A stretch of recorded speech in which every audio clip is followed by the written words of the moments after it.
আসসালামু আলাইকুম এভরিওয়ান। আজকে আমি একটি রিফ্রেশিং ওয়াটারমেলন জুস বানাবো, সেটাই আপনাদের সাথে শেয়ার করব। প্রচুর পরিমাণে গরম পড়তেছে। এই যে আমি এখানে তরমুজ নিয়েছি, তরমুজের অর্ধেক অলরেডি খাওয়া শেষ। তো তারপরে বাকি অর্ধেক নিয়ে আমি এখানে বসেছি জুস করার জন্য। তো আমি এখানে একটা স্ট্রেনার নিয়েছি আর তরমুজগুলো এভাবে খোসা সহকারে কেটে নিয়ে তারপরে ঘষে ঘষে এভাবে আমি তরমুজের জুসটা বের করে নিয়েছি। তারপর এখানে আমি 2 টেবিল চামচ পরিমাণ চিনি দিয়েছি। তরমুজটা যথেষ্ট পরিমাণে মিষ্টি ছিল, তারপরও আমি যেহেতু এখানে দুধ অ্যাড করব তার জন্য আমি এখানে চিনি দিয়েছি। আর আমার দুধটা আগে থেকেই জাল করে ফ্রিজে ছিল ঠান্ডা, সেটাই আমি বের করে এর সাথে মিক্সড করে নিচ্ছি। তো এবারে আমি চামচ দিয়ে একটু নেড়ে সব কিছু মিশিয়ে দিচ্ছি।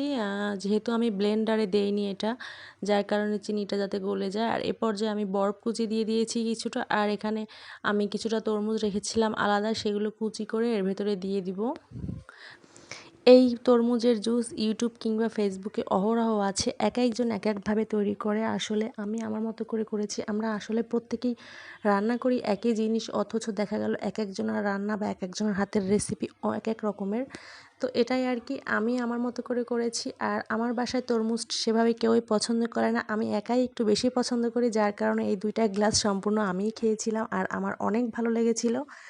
সবাই ভালো থাকবেন, আর আমার ভিডিওটি ভালো লাগলে অবশ্যই আমার পেজটি ফলো দিবেন। আর আমার এই নামে একটা ইউটিউব চ্যানেল আছে, প্লিজ সবাই সাবস্ক্রাইব করবেন ইউটিউবে গিয়ে। সবাই ভালো থাকবেন, আল্লাহ হাফেজ।